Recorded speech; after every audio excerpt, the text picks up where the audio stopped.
अस्सलामु अलैकुम वरहमतुल्लाहि वबरकातुहू।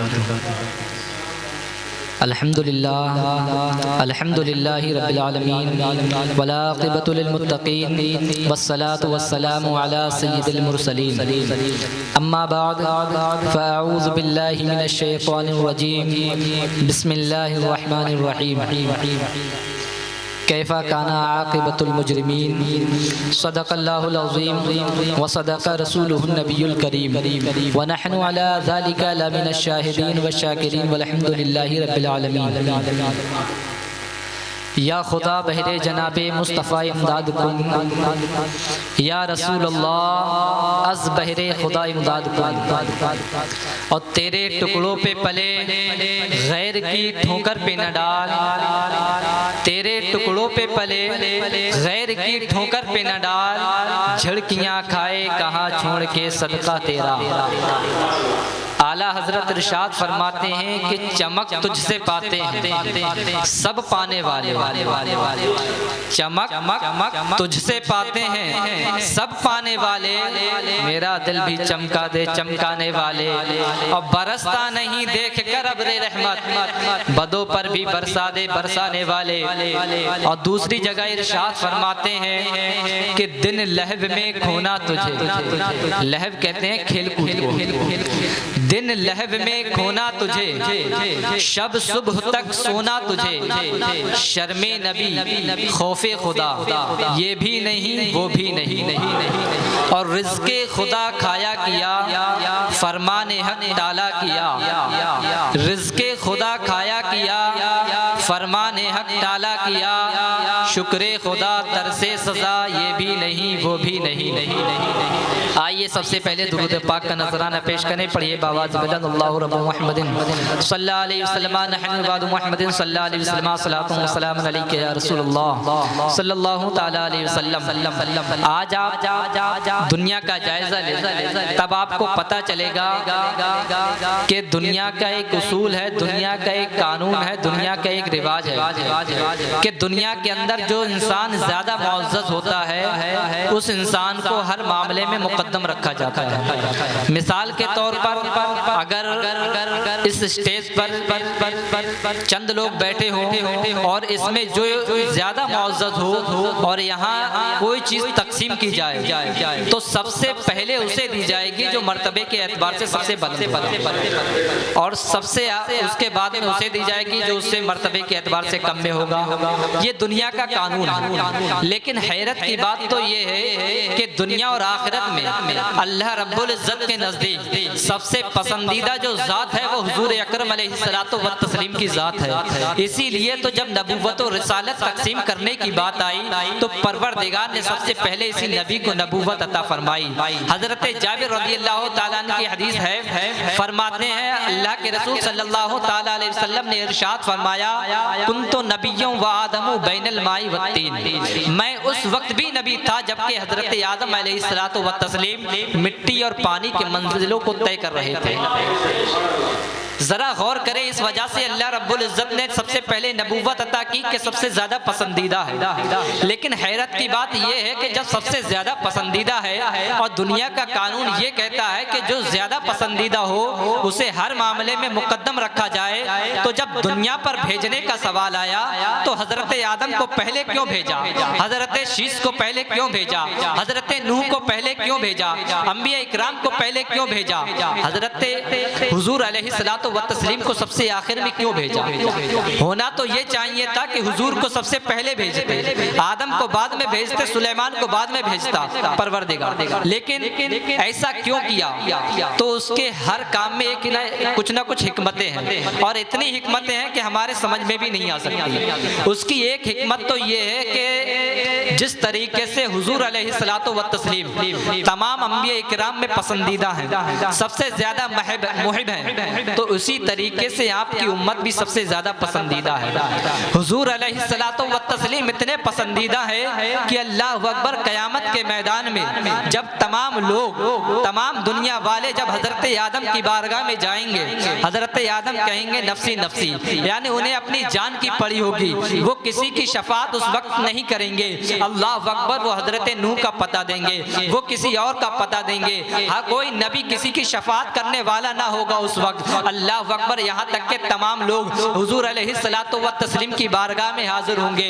मुस्तफ़ा फरमाते हैं मैं उस वक्त अपने सर को सजदे में रखूंगा और परवरदिगार की तस्बीह बयान कर रहा हूँगा। परवरदिगार इरशाद फरमाएगा, ऐ मेरे महबूब सजदे से सर को उठाइए, बात कही सुनी जाएगी, शफाअत करो कबूल की जाएगी। अल्लाह अकबर, परवरदिगार फरमाएगा वला सौफ युतीका रब्बुका फतरदा, ऐ महबूब अनकरीब तुम्हारा रब तुम्हें इतना अता करेगा कि आप राजी हो जाओगे।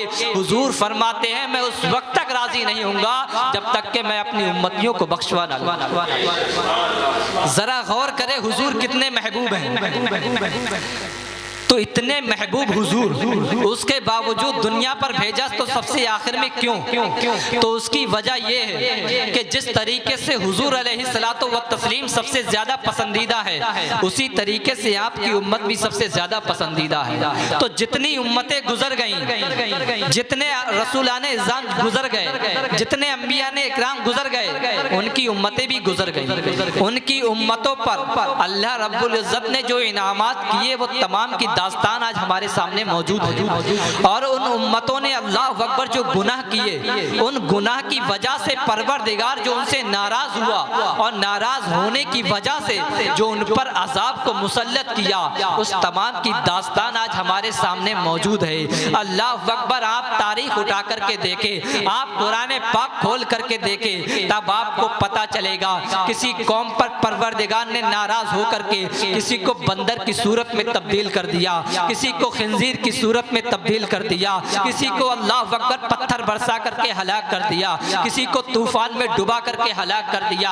आप जरा गौर करें, अल्लाह अकबर परवरदिगार ने अपने हबीब के सदके इस उम्मत पर कितने एहसानात किए कि सबसे आखिर में जलवगर इस वजह से फरमाया क्योंकि ये आखिरी नबी है तो इनकी उम्मत भी आखिरी उम्मत होगी, इनके बाद कोई नबी नहीं तो इनकी इस उम्मत के बाद कोई उम्मत नहीं, जब इस उम्मत के बाद कोई उम्मत नहीं तो इस उम्मत की दास्तान किसी दूसरी उम्मत को नहीं पहुंचाई जाएगी। ये परवरदिगार का करम है कि उसने अपने हबीब के सदके हम पर इतने इनामात निछावर किए। अल्लाह अकबर, वरना वो चाहता तो हमको पहले उतार सकता था, वो चाहता तो अल्लाह अकबर हमें पहले पैदा कर सकता था, लेकिन परवरदिगार का करम हुआ कि उसने सबसे आखिर में इस उम्मत को जलवा फरोज फरमाया।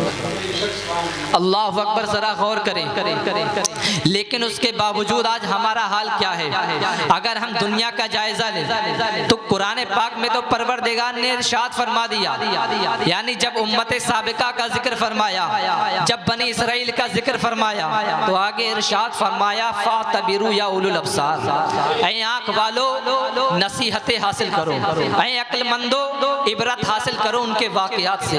कहीं इरशाद फरमाया फंजुर कैफा काना आक़िबतुल मुजरिमीन, तुम गौर करो हमने मुजरिमीन का क्या हाल किया। अल्लाह अकबर, ये तमाम नसीहतें जिक्र करके हमें जलवा, हमें दुनिया के अंदर भेजा। अब जरा गौर कीजिए, परवरदिगार ने अपने हबीब के सदके हम पर कितने इनामात और इकराम फरमाए, लेकिन उसके बावजूद आज अगर हम दुनिया का जायजा लें तब हमको पता चलेगा कि आज पूरी दुनिया दो तबकों में बढ़ चुकी है, या तो मारने वाला या मरने वाला। कौमें चाहे मुसलमान, चाहे वो अमीर हो या गरीब, चाहे बादशाह हो या रियाया, तो कौमें दो तबकों में बढ़ चुकी है। एक वो जिसके हाथ में छुरी है, दूसरा वो जिसकी जानें जा रही है। अल्लाह अकबर, आज अगर तारीख उठा करके देखें, आज अगर दुनिया का मुहासबा करें तब आपको पता चलेगा अल्लाह अकबर, मुल्क शाम के अंदर लोगों को इस तरीके से तबाह बर्बाद किया जा रहा है जैसे बकरियों के गर्दनों पर छुरियां चलाई जा रही हो। वो यमन जिसके बारे में मेरे रसूल ने दुआ की थी, अल्लाहुम्मा बारिक लना फी यमनिना, आज उस यमन का हाल ये है कि अल्लाह अकबर, आज उसकी सरजमीन खून से रंगीन हो रही है।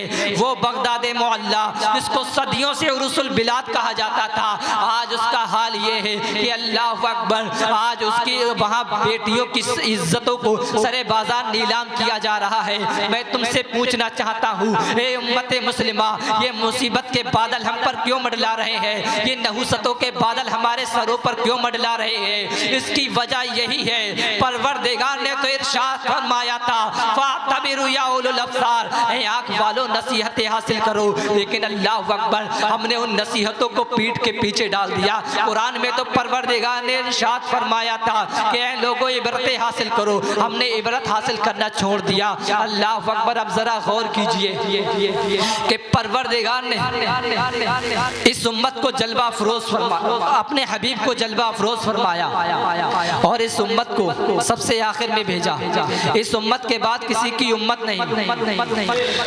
आप अगर दुनिया का जायजा लें तब आपको पता चलेगा कि अल्लाह अकबर के परवरदिगार ने जिस तरीके से कारून को मालो दौलत से नवाजा था, इसी तरीके से इस उम्मत पर भी परवरदिगार ने इनामात अता फरमाए। जिस तरीके से अल्लाह रब्बुल इज्जत ने कारून को दौलत से नवाजा, जब उसके हाथ में दौलत आई तो वो दौलत पर इतराने लगा, कहने लगा कि ये तो मेरी मेहनत का कमाया हुआ है, मैं इसमें से ज़कात क्यों दूं? तो परवरदिगार ने उसको उसके माल के समीत जमीन में धंसा दिया।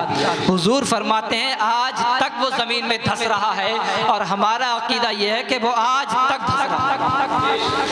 अल्लाह अकबर, जरा गौर करें। इसी तरीके से परवरदिगार ने इस उम्मत पर भी एहसानात किए। आप जरा गौर करें कि कभी कौम मूसा ने या कभी कौम ईसा ने कि हवाई जहाज पर बैठकर सफर करने का तसव्वुर किया होगा? क्या कभी उन्होंने अल्लाह अकबर तेज रफ्तार ट्रेनों पर सफर करने का तसव्वुर किया होगा? नहीं। अल्लाह अकबर, जरा गौर करें, जो महीनों का सफर था, जो सालों का सफर था, आज मुसलमान, आज दुनिया का इंसान मिनटों सेकंडों में वो सफर तय कर रहा है। कितनी सहूलियतें परवरदिगार ने अपने हबीब के सदके अता की।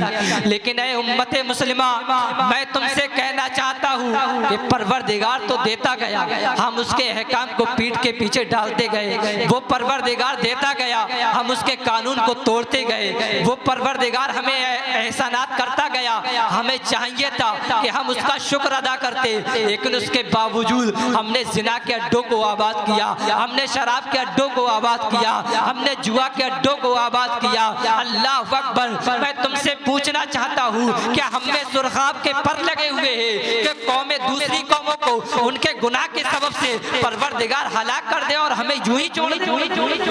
ऐसा नहीं है, हमको भी हलाक कर देगा। परवरदिगार ने ये तो वादा किया है कि ऐ हबीब, तुम्हारे सदके तुम्हारी उम्मत पर इज्तिमाई अजाब नहीं भेजूंगा। लेकिन उसने ये वादा नहीं किया कि इनफिरादी अजाब भी नहीं भेजूंगा। इनफिरादी अजाब आएगा और वो आ चुका है। आप दुनिया का जायजा ले तो कभी बर्मा के अंदर मुसलमानों को मारा जाता है, तो कभी गुजरात के अंदर मुसलमानों को मारा जाता है, कभी फिलिस्तीन के अंदर मुसलमानों को मारा जाता है। आज अगर हिंदुस्तान के अंदर मुसलमान चैन की नींद सो रहा है तो ये ना समझ ले कि परवरदिगार ने उसके तरफ से अपनी आंखों को बंद कर लिया है, नहीं, बल्कि वो तुम्हें देख रहा है। अल्लाह अकबर, तुम चाहे पहाड़ की चोटी पर जाकर के गुनाह करो तब भी वो तुम्हें देख रहा है। तुम चाहो अल्लाह अकबर समंदरों के किनारे जाकर के गुनाह करो तब भी वो तुम्हें देख रहा है। चाहे रात की तारीकी में अगर गुनाह करोगे तब भी वो तुम्हें देख रहा है, क्योंकि कुरान में इरशाद फरमाता, रब्बुल इज्जत इरशाद फरमाता है, इन्नल्लाह काना अलैकुम रकीबा, बेशक अल्लाह रब्बुल इज्जत तुम्हारा मुहाफिज है, वो तुम्हें देख रहा है। तुम चाहे दिन में गुनाह करोगे तब भी देख रहा है, रात में गुनाह करोगे तब भी देख रहा है। उसकी निगाह से कुछ नहीं छुप सकता।